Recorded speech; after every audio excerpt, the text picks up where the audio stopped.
Hello नमस्कार। मैं L के एजुबोट चैनल में आप सभी का स्वागत करता हूँ। तो कल की क्लास में हमने पढ़ा था शिवाजी के राज्याभिषेक तक हमने कंप्लीट कर लिया था, अर्थात शिवाजी का राज्याभिषेक हमने कंप्लीट करा दिया था कल की क्लास में। तो आज हमारी जो क्लास रहेगी वो क्या रहेगी? आज की क्लास रहेगी अन्य अभियान 1674 से 1680 तक का अभियान रहेगा। ठीक है, अन्य अभियान देखेंगे 1674 से 1680 तक के अन्य अभियान है। तो राज्याभिषेक के बाद शिवाजी की जो घटनाएं घटित हुई थी उसके बारे में हम जानना चाहेंगे। तो पहला पॉइंट लिखिए, हेडिंग डालिए, राज्याभिषेक के उपरांत 1674 से 1680 तक। आप कीजिए, एक सेकेंड।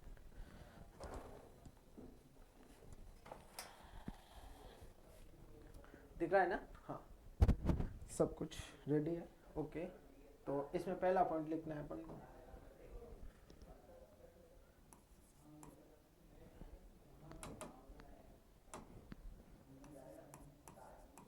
राज्याभिषेक के उपरांत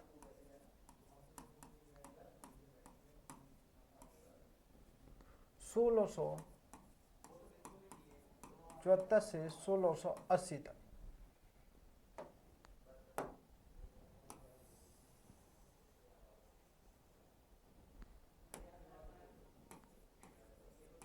ठीक है, 1674 से 1680 तक राज्याभिषेक के उपरांत 1674 से 1680 तक राज्याभिषेक के उपरांत क्या क्या घटना हुई वो अपन यहाँ देखेंगे 1674 से 1680 तक। ठीक है, तो पहला, राज्याभिषेक के समय हुआ व्यय, मतलब राज्याभिषेक कराया, 2 बार राज्याभिषेक हुआ तो व्यय तो जरूर हुआ, मतलब खर्चा हुआ होगा भयंकर। राज्याभिषेक के समय हुआ व्यय तथा अन्य अभियानों के वित्तीयन हेतु निम्न कार्य किए थे। तो पहला पॉइंट लिख लो,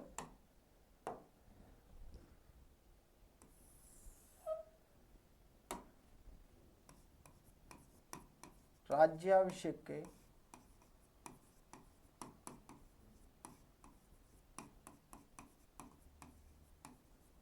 समय हुआ व्यय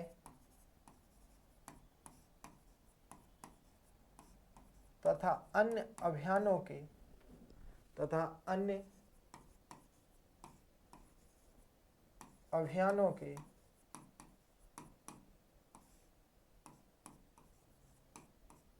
वित्तीयन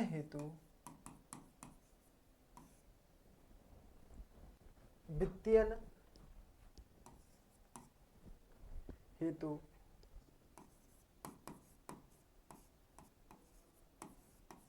निम्न कार्य किए। ठीक है, वित्तीयन हेतु निम्न कार्य किए। समझ पाया? राज्याभिषेक के समय हुआ व्यय तथा अन्य अभियानों के वित्तीयन हेतु निम्न कार्य किए। पहला कार्य कौन सा था? मुगल सेनापति बहादुर खां को लूटा। पहला कार्य कौन सा था? पहला कार्य था मुगल सेनापति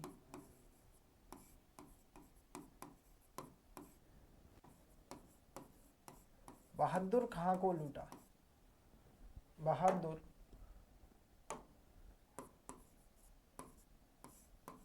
खान को लूटा। मुगल सेनापति बहादुर खान को लूटा, जिससे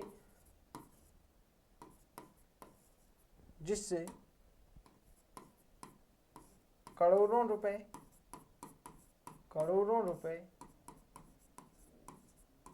एवं 200 घोड़े प्राप्त किए।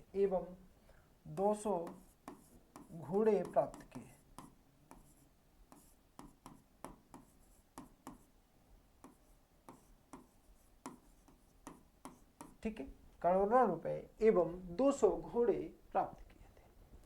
मुगल सेनापति बहादुर खां को लूटा, जिससे करोड़ों रुपए एवं 200 घोड़े प्राप्त किए। अगला पॉइंट है बगलाना, खानदेश, बीजापुर। अगला पॉइंट है बगलाना,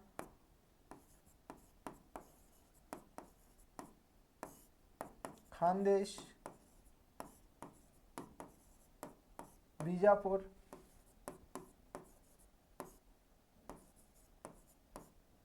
कोली प्रदेश,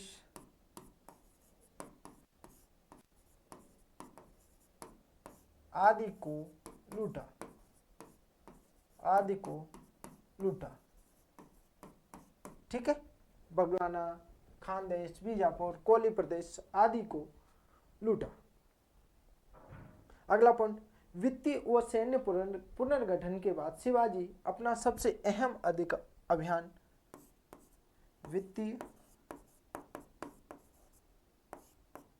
व सैन्य पुनर्गठन के बाद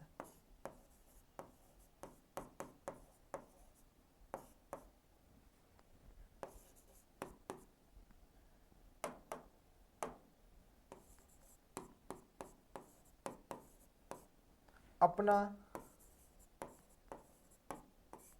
सबसे अहम अभियान, अपना सबसे अहम अभियान, अपना सबसे अहम अभियान, अहम और अंतिम अभियान, अहम और अंतिम अभियान लिखना है, अहम और अंतिम अभियान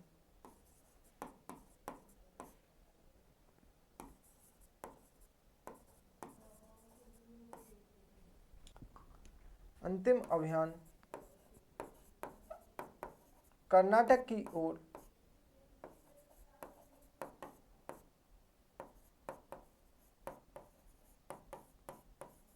करते हैं।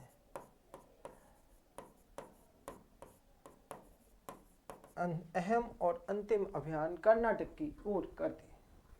वित्तीय और सैन्य पुनर्गठन के बाद अपना सबसे अहम और अंतिम अभियान कर्नाटक की ओर करते हैं, जो 1677 और 78 में शुरू होता है। कब? 1677 और 78 में हुआ था। ठीक है, अगला पॉइंट लिखिए। इस अभियान से शिवाजी ने, अच्छा देखो, अभियान से अब जब करते हैं ना बीजापुर गांव गोलकुंडा की तरफ यहाँ करते हैं, तो इस अभियान से पूर्व शिवाजी ने मदन्ना और अकन्ना की सहायता से गोलकुंडा के कुतुबशाही शासकों से संबंध स्थापित किए थे। तो अगला पॉइंट लिखिए। इस अभियान से पूर्व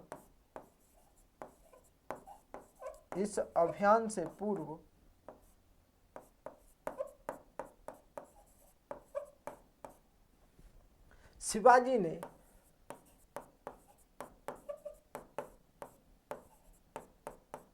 मदन्ना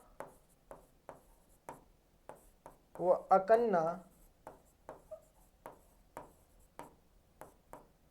की अध्यक्षता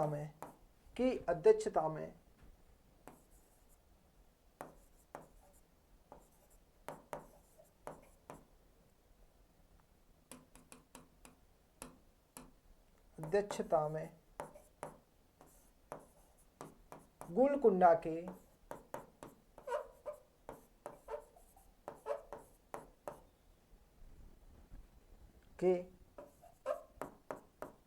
कुतुबशाही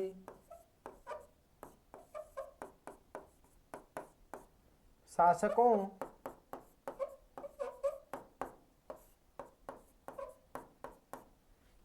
से संबंध स्थापित किए। कुतुबशाही शासकों से संबंध स्थापित किए। देखो बंधु, क्या है, जब कर्नाटक अभियान करने जा रहे थे तो उन्हें पता था शिवाजी महाराज को, अगर कर्नाटक अभियान करूंगा तो मुझे इनकी मदद बहुत जरूरी है। तो अदन्ना और मकन्ना की अध्यक्षता में मदन्ना और अकन्ना की अध्यक्षता में गोलकुंडा के कुतुबशाही शासकों से संबंध स्थापित कर लिए थे। किसने? शिवाजी ने। ठीक है बंधु, चलो अगला पॉइंट देखते हैं।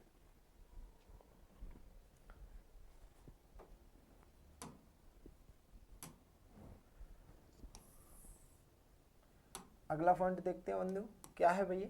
अगला पॉइंट देखेंगे तो लिखो, अगले पॉइंट में लिखिए, कर्नाटक अभियान के दौरान शिवाजी की विजय।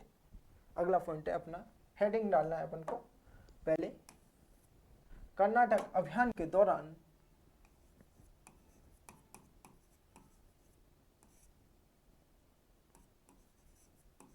अभियान के दौरान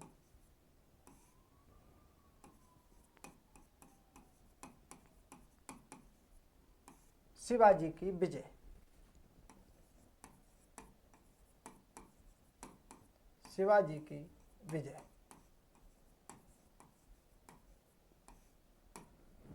कर्नाटक अभियान के दौरान शिवाजी की विजय, कौन कौन सी विजय हुई है वो अपन को यहाँ देखना है। ठीक है, कर्नाटक अभियान के दौरान शिवाजी की विजय।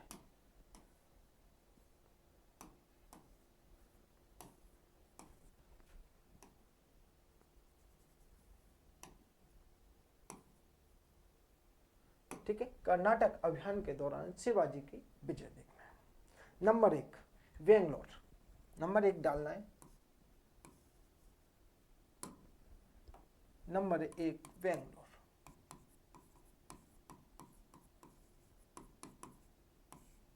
बेंगलोर, ठीक है, नंबर 1 बेंगलोर। बेंगलोर के बाद डैश करके लिखे कोलार, बेल्लारी, वेलोर, तंजावुर। कोलार, कोलार, बेल्लारी, तंजावुर। कोलार, बेल्लारी, तंजावुर। ठीक है, वेल्लोर और तथा बेलोर क्षेत्र को लूटा, तथा बेलोर क्षेत्र को लूटा।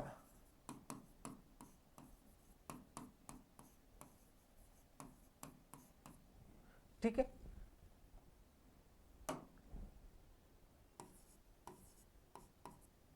नंबर 2 जिंजी। नंबर 2 क्या डालना है? जिंजी।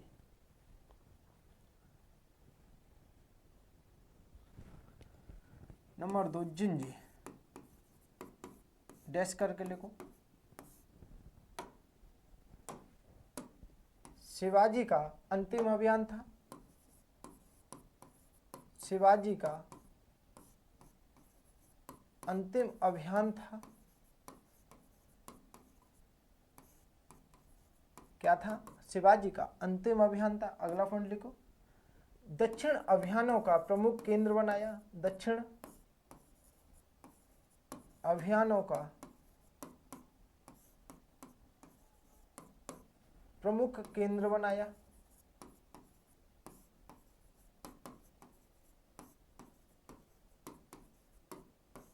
ठीक है, दक्षिण अभियानों का प्रमुख केंद्र बनाया।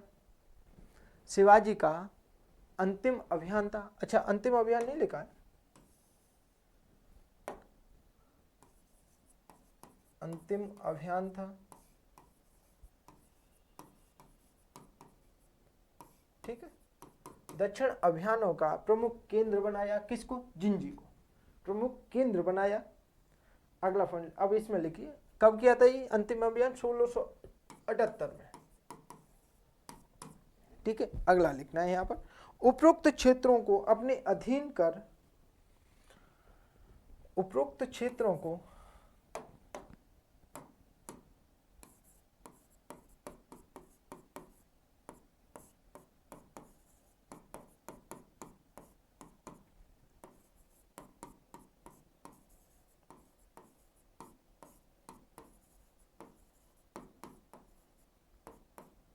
अपने अधीन कर, उपरोक्त क्षेत्रों को अपने अधीन कर, अपने अधीन कर अकूत संपत्ति प्राप्त की।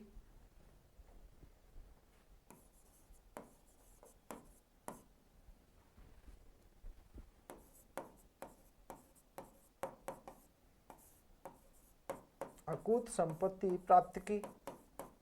उपरोक्त क्षेत्रों को अपने अधीन कर अकूत संपत्ति प्राप्त की तथा यहाँ का प्रशासक रघुनाथ नारायण हनवंते को बनाया।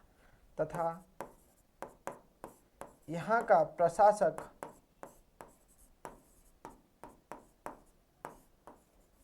रघुनाथ नारायण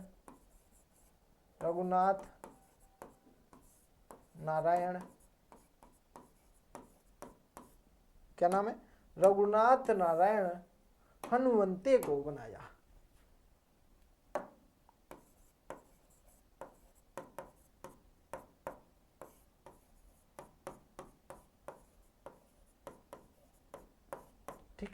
यहाँ का प्रशासक रघुनाथ नारायण हनुमंते को बनाया था। ठीक है, परंतु अब क्या होता है, दक्षिण के सभी क्षेत्र अधिकांश जीत लिए, परंतु पुर्तगालियों से गोवा और सिद्धियों से चोला जंजीरा नहीं जीत पाए थे। तो यहां लिख लीजिए अगला पॉइंट,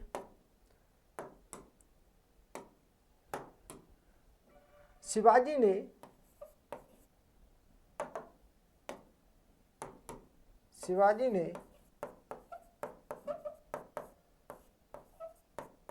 दक्षिण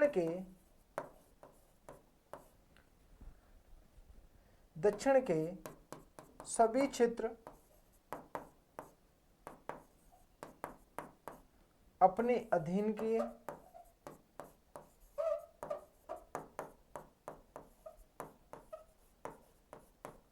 सिवाय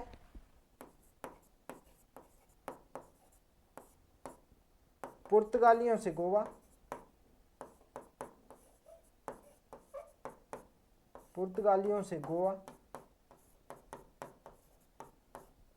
और सिद्धियों से चोला जंजीरा।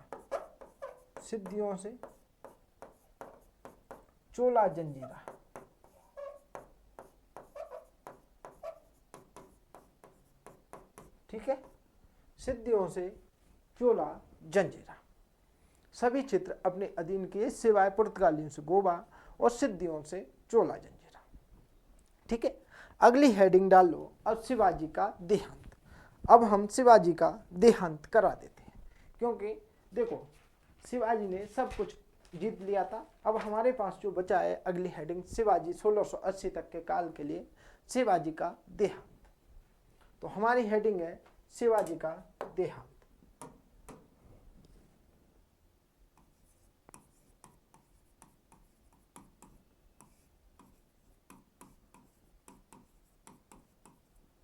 शिवाजी का देहांत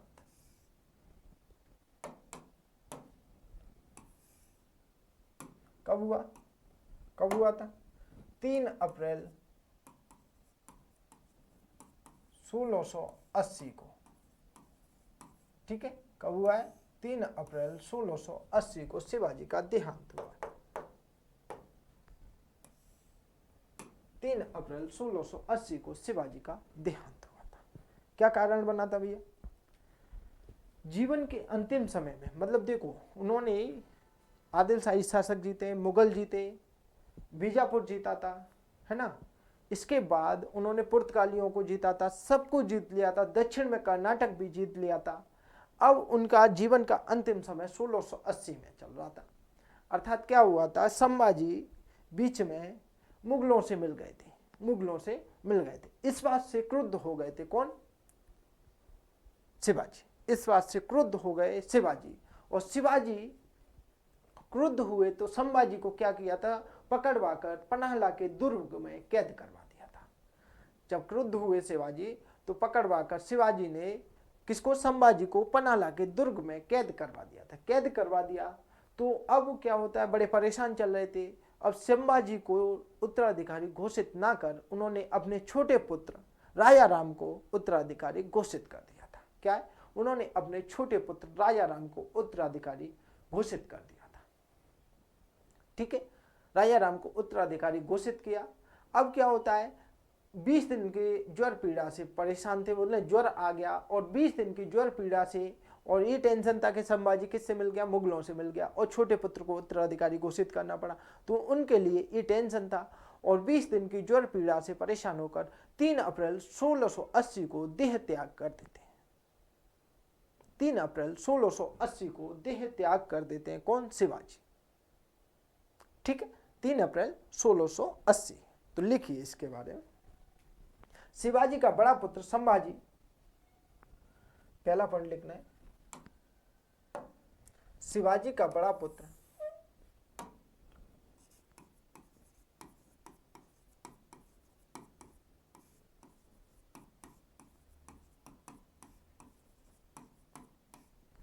संभाजी मुगल सूबेदार से जाकर मिल गया। मुगल सूबेदार से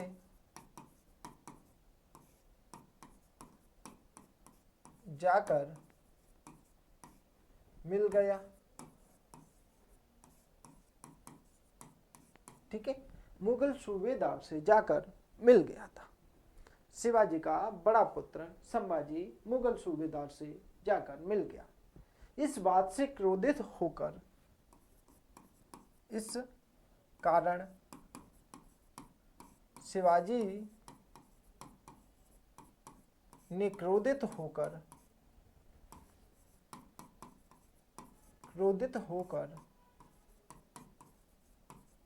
संभाजी को पन्हाला दुर्ग में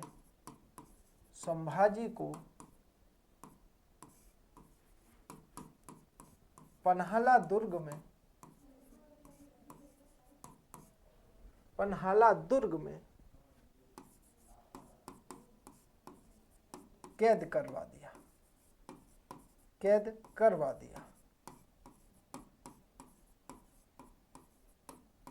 ठीक है, पन्हाला दुर्ग में कैद करवा दिया। किसको? संभाजी को पन्हाला दुर्ग में कैद करवा दिया तथा दूसरे पुत्र रायाराम को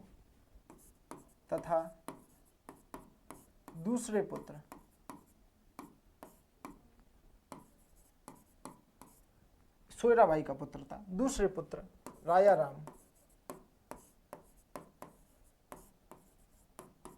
को उत्तराधिकारी घोषित किया।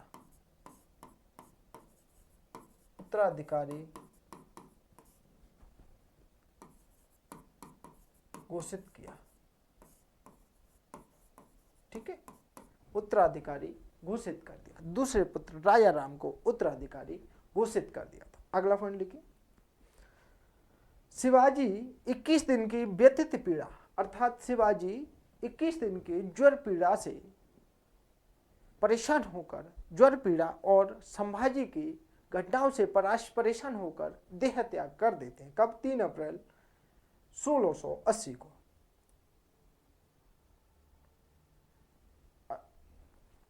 उत्तराधिकारी घोषित किया जो अल्पवयस्क था। कैसा था? जो अल्पवयस्क था।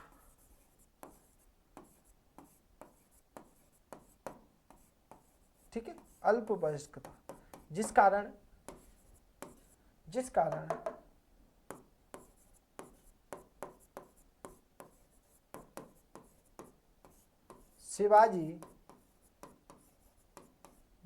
शिवाजी कमजोर पड़ गए। इसमें ये पॉइंट और बनाना, कमजोर पड़ गए। ठीक है, कमजोर पड़ गए थे। अगला पॉइंट लिखिए। 21 दिन के लगातार ज्वर के कारण, 21 दिन के लगातार ज्वर के कारण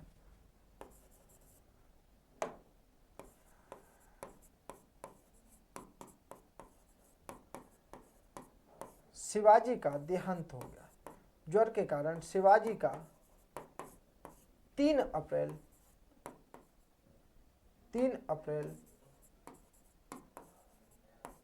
1680 को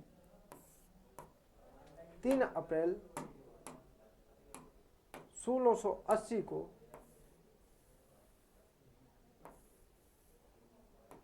देहांत हो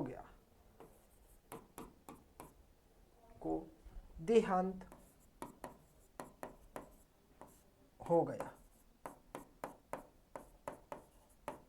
ठीक है, 3 अप्रैल 1680 को देहांत हो गया था। कब हुआ? देहांत हो गया था। अब देखो क्या होता है। देहांत उपरांत मराठा स्वराज पर शासन स्थापित करने के लिए उत्तराधिकार का युद्ध होता है। अब अगला यहीं से लिख लो, यहीं लिख दो। देहांत उपरांत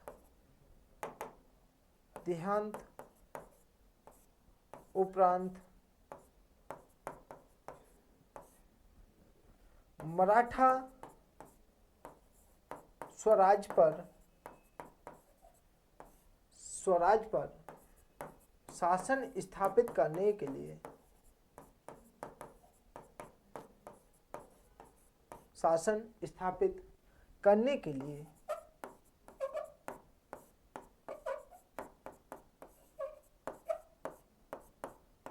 उत्तराधिकार का युद्ध होता है। उत्तराधिकार का युद्ध होता है।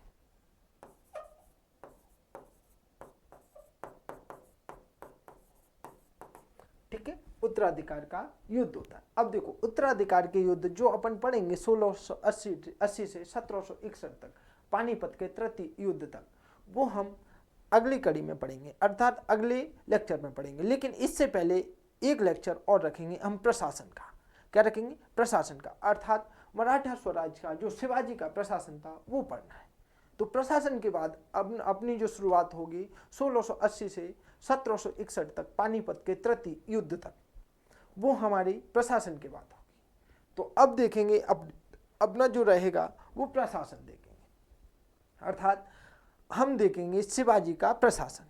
ठीक है, तो हमने मराठा स्वराज के मतलब मराठा वंश के एक कड़ी पढ़ ली, 3 चरणों में पूरा होता है मराठा वंश, मराठा स्वराज। पहला होता है 1600 शिवाजी 1680 तक, मतलब शिवाजी से लेकर 1680 तक पूरा शिवाजी का शासनकाल चलता है, और उन्होंने किस तरह मराठा स्वराज की नींव रखी थी वो सारी चीज़ बताई जाती। दूसरा चरण जो होता है 1680 से 1761 तक चलता है, जिसमें पेशवाओं का शासन आ जाता है, और 1761 में पानीपत का तृतीय युद्ध होता है।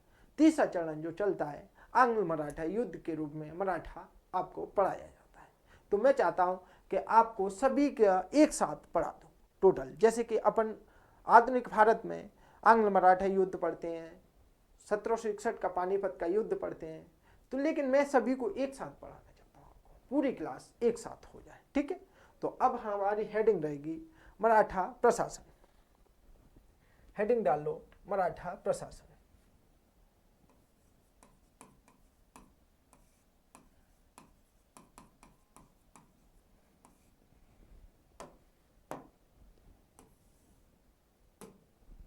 ठीक है, मराठा प्रशासन। एक सेकंड रुकना।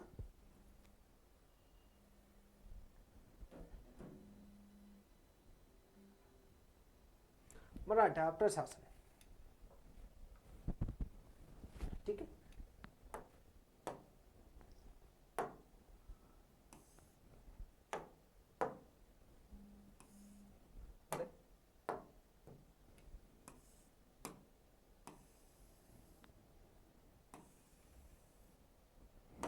ठीक है, मराठा प्रशासन अपन को देखना है। मराठा प्रशासन के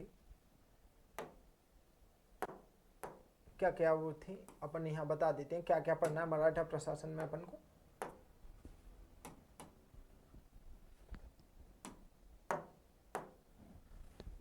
सबसे पहले केंद्रीय प्रशासन पढ़ना है। सबसे पहले क्या पढ़ना है? केंद्रीय प्रशासन पढ़ना है। मैं आपको एक माइंड में बता देता हूँ प्रशासन में पढ़ना क्या क्या है। सबसे पहले केंद्रीय प्रशासन, फिर वित्तीय प्रशासन, फिर सैन्य प्रशासन, फिर देखेंगे अन्य, न्याय प्रशासन, और फिर अन्य देखेंगे। तो केंद्रीय प्रशासन, वित्तीय प्रशासन,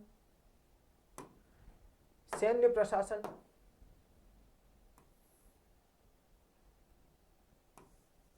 ठीक है, सैन्य प्रशासन, फिर न्याय प्रशासन,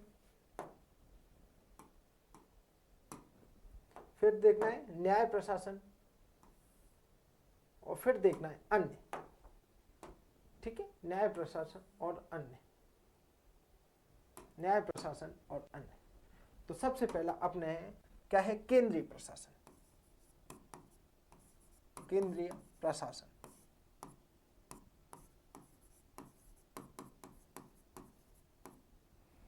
केंद्रीय प्रशासन।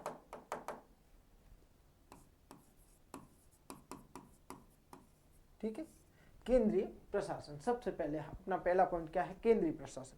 केंद्रीय प्रशासन, प्रांतीय प्रशासन और अन्य। अब केंद्रीय प्रशासन के अंतर्गत अपन अन्य भी देखेंगे, जैसे प्रांतीय प्रशासन, ठीक है, ग्रामीण प्रशासन और अन्य प्रशासन। केंद्रीय प्रशासन के अंतर्गत प्रांतीय प्रशासन,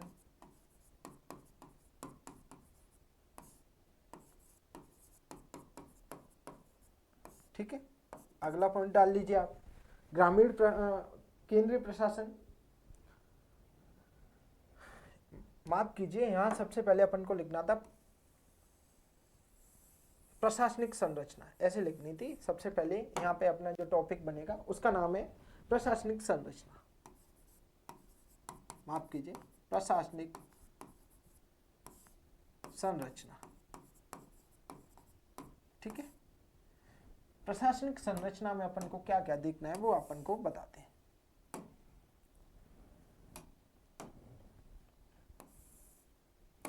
केंद्रीय प्रशासन,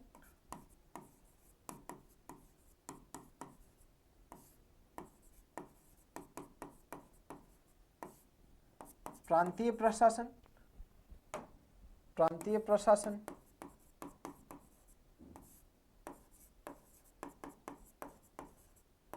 और उसके बाद है अन्य। उसके बाद क्या है? अन्य। ग्रामीण प्रशासन, प्रशासन के अधिकारी, जो भी है तमाम चीजें इसमें आ जाएंगी। केंद्रीय प्रशासन, प्रांतीय प्रशासन और अन्य। फिर आ जाएगा अपना वित्तीय प्रशासन। अगला क्या है? वित्तीय प्रशासन। वित्तीय प्रशासन। और सबसे पहले अहम केंद्रीय प्रशासन के अंतर्गत हम अष्टप्रधान व्यवस्था पढ़ते हैं। क्या पढ़ते हैं? अष्टप्रधान व्यवस्था पढ़ते हैं। फिर आ जाएगा क्या है? वित्तीय प्रशासन। इसके बाद हमारा जो आएगा सैन्य प्रशासन। क्या नाम है उसका? नाम है सैन्य प्रशासन।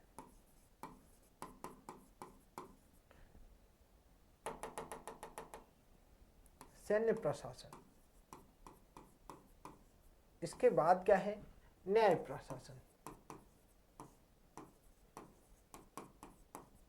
और इसके बाद लिखना है अन्य। इस तरह से हमें मराठा प्रशासन पढ़ना है। ठीक है, अब हेडिंग डालना है अपन को केंद्रीय प्रशासन। क्या डालना है? अगली स्लाइड में चले जाओ। अगली स्लाइड में हेडिंग डालना है केंद्रीय प्रशासन। केंद्रीय प्रशासन। और केंद्रीय प्रशासन के अंतर्गत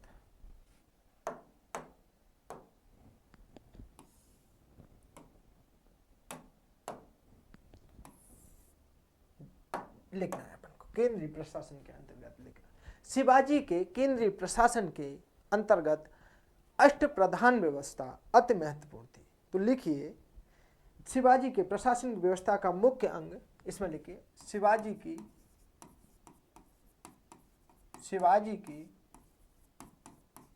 प्रशासनिक व्यवस्था का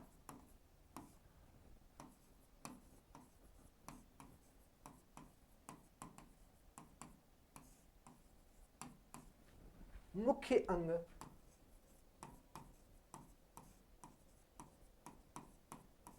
अष्टप्रधान व्यवस्था थी।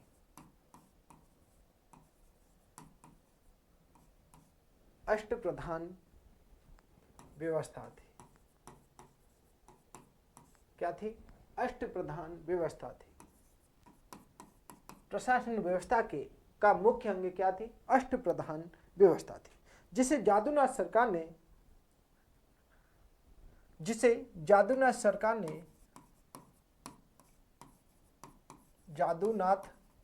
ने मध्ययुगीन अनोखी व्यवस्था कही है। मध्ययुगीन अनोखी व्यवस्था कही है।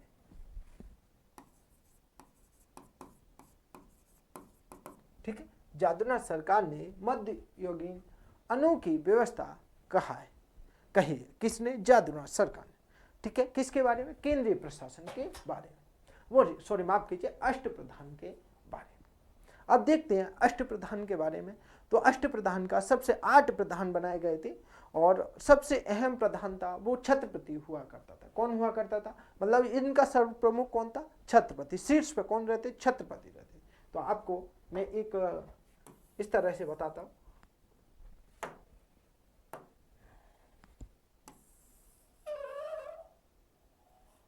ठीक है, दिख रहा है?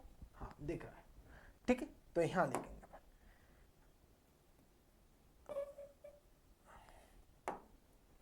1 2 3 और 4, यहाँ 5 6 और 7 और 8। ठीक है, इस तरह से कितने थे, 8 थे। और यहाँ शीर्ष पे कौन रहता था, छत्रपति। तो यहाँ लिख लीजिए आप, सबसे प्रमुख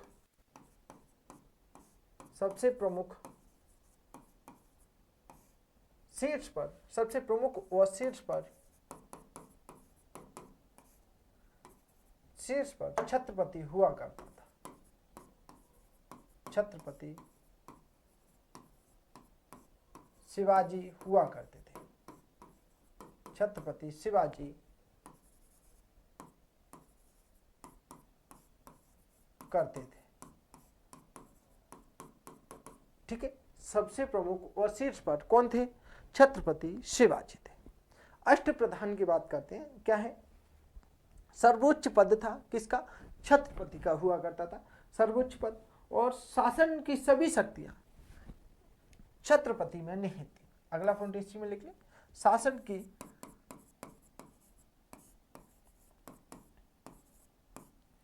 सभी शक्तियां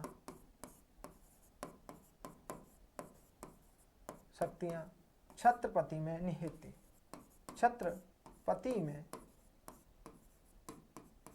निहित थी।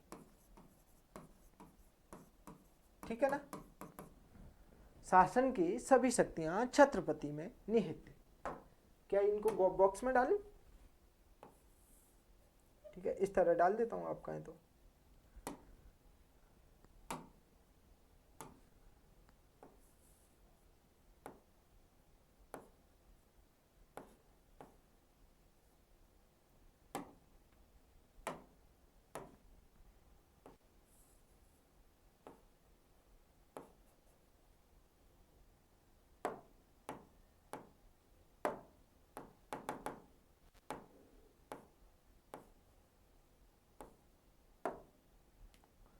ठीक है,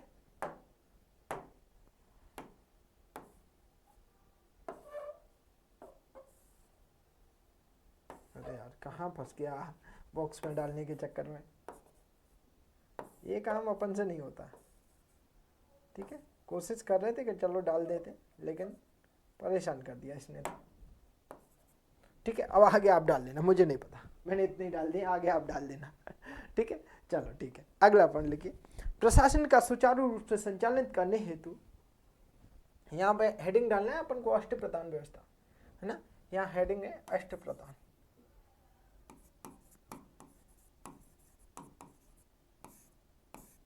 ठीक है, यहाँ हेडिंग है अष्टप्रधान। अगला पॉइंट है, प्रशासन को सुचारू रूप से संचालित करने हेतु अष्टप्रधान व्यवस्था संचालित करने हेतु नियुक्त किए थे। अष्टप्रधान नियुक्त किए। अगला पॉइंट है, प्रशासन को सुचारू रूप से संचालित करने हेतु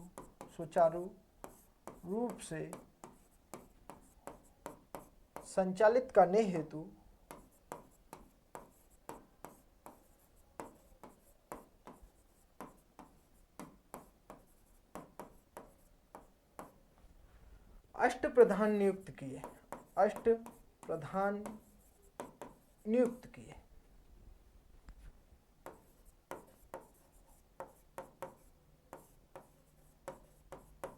ठीक है, अष्टप्रधान नियुक्त किए।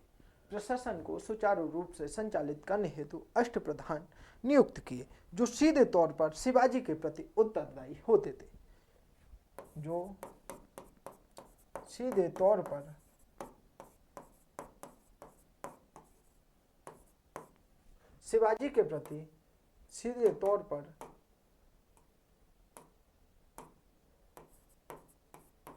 शिवाजी के प्रति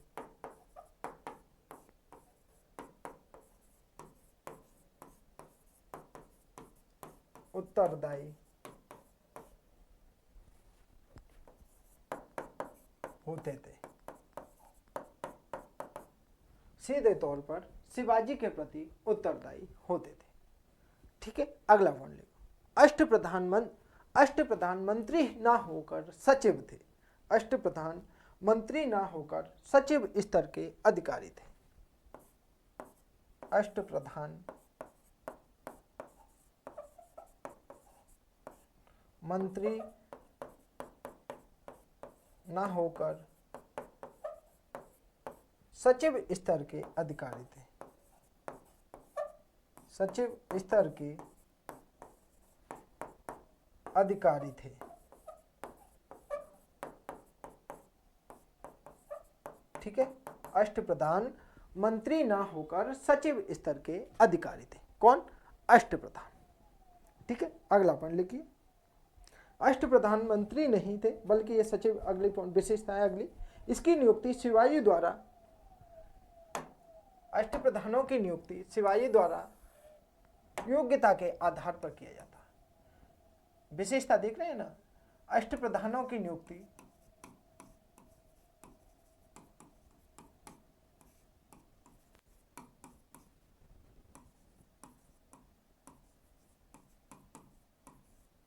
अष्टप्रधानों की नियुक्ति शिवाजी द्वारा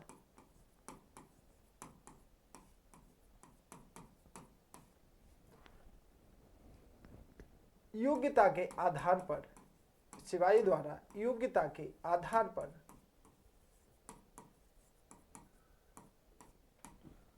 पर की जाती थी।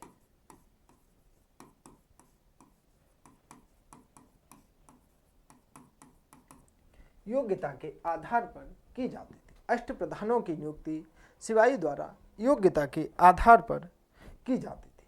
अगला पॉइंट, यह पद आनुवांशिक नहीं होते थे। यह पद आनुवांशिक नहीं था, आनुवांशिक नहीं था। ठीक है, अगला पॉइंट लिखिए, यह पद आनुवांशिक नहीं था। अगला पॉइंट, इनको नगद वेतन दिया जाता।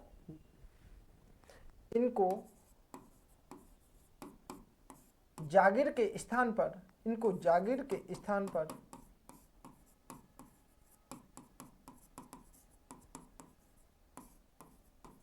नकद वेतन दिया जाता था। नकद वेतन दिया जाता था।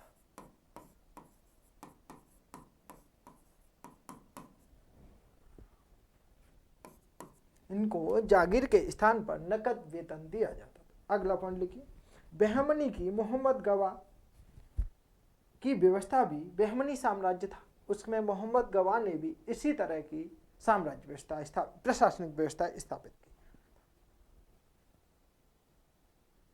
अगला पॉइंट लिख लिया आप तो, यह व्यवस्था अर्थशास्त्र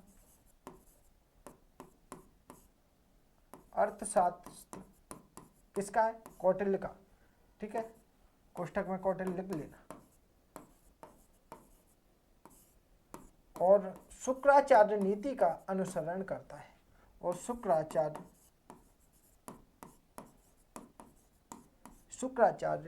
नीति का अनुसरण करती है।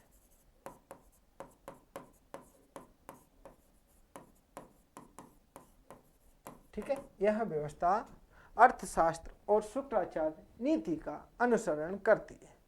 तो आज हमारे पास, ठीक है, आज हमने प्रशासनिक संरचना किया मूल, मतलब एक पृष्ठभूमि हमने देख ली है। प्रशासनिक संरचना की पृष्ठभूमि हमने देख ली है। कल हम अष्टप्रधानों को पढ़ेंगे, एक एक करके सभी अष्टप्रधानों को आगे कंप्लीट करेंगे। तो मिलते हैं कल। जय हिंद, जय भारत।